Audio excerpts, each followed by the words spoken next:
has anyone else come across some interesting research that either confused them or that has excited them that they might write about? Are you looking at, what kind of things are you looking at, like census documents and city directories and?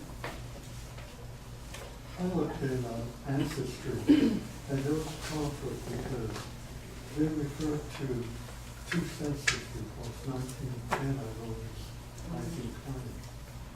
And the date of entry, the year of entry, were given as 1890 for my grandfather and 1891. How do you resolve that when there's conflict? Who gave the information? Yeah. This is an excellent example of who the informant was for one of these documents. So you get a census document and you think, who gave the information? Was it that person? Was it the wife of that person? Was it a child who was home at the time? Often it might have been a neighbor.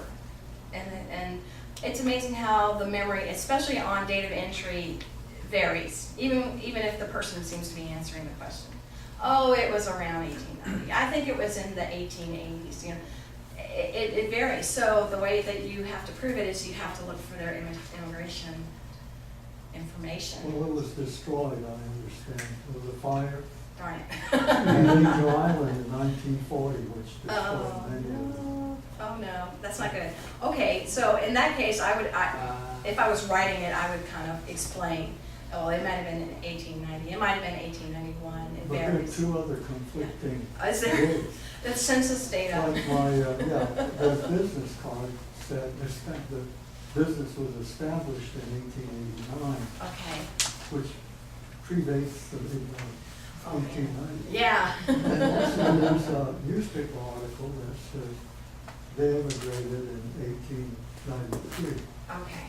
So they're 4 years. Well, yeah, that's really all across the map there, and there's no census in 1890 to help you figure that out. If there's city directories available, you could try to look at that to see maybe who owned that business at the time, or I don't know if there were phone directories back then.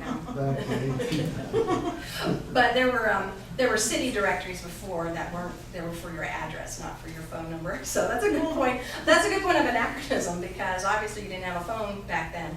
But these companies still produced directories of addresses and businesses, and they're so valuable, and they go all the way back to the 1700s in some of the cities back east. So definitely look at your library for that. I don't know if the San Francisco directories listed their occupation. Yeah. Well, it looks like you've gotten a lot of good sources there that you can put into your book. So, are you planning to do a memoir, or are you trying to just write a genealogy of? I guess basically a genealogy. Yeah. Okay. I had something that's confusing. I was looking at my husband's grandfather, and so they had he was on a passenger list, but they also had a draft card for him for World War I. So I don't understand why he had the draft card. So when was the passenger list from? I can't remember. Yeah. Oh, I had it in somewhere. That's okay. That's good. We can definitely look at those more carefully. But so are you saying that the minute he got here, they said, "Okay, we're No, drafting but I you"? just thought it was interesting that Yeah. that I don't think he was. I know he wasn't a citizen. A citizen, right? And he was drafted. I wonder because they would ask you where you were born, and they would know that he wouldn't qualify for naturalization. So. Back then, you didn't have to be a citizen. Yeah. And like when the Navy battleship went down, I ran a harbor. There were quite a few Japanese in the Navy that on the names that went down with the ship. Was he a young man at the time? Yeah, he was there. Yeah, I think so. Do you know if he ever served or? No, because he died when my husband's aunt was a year and a half old, so she never even knew him. Okay. And she's still alive. She's in her 90s, but she can't share any information about him. So. Yeah. Well, start writing, and your research you'll find out where you have the holes that you need to research. So, how about anyone else? Is anyone planning to do one of those big old long charts in the back of the book? Like I have the little tiny numbers on it? All right. What do you know how many generations or what, maybe grandfather on back or? Not really, Yeah. I guess a couple of generations back, but Yeah. does anybody really do that? It sounds really complicated, and all the detail and all that stuff. Well, I would look at that personal ancestral file and just use it for that sole purpose because it will number things correctly for you. I'm sorry, you said, does anyone ever do that? Yeah. Do you mean that, do people still do that in books or? Well, I guess is that common? Because you were covering kind of like individual. Yeah, it is common, yeah. It's very common for the first part of the book to be about all the things you remember and the vital records and where people were, when and where. And then at the back, they'll have that big little chart, so you can figure out who was related to who. And the dilemma we have is that his grandfather started in one family and was adopted over to another family. Ah. So we're not sure which path to follow up. Yeah. Because when he married into a family that didn't have any sons, so he took their name. Oh, wow. Wow, oh my, well, that's the turning point right there for your book. That's great.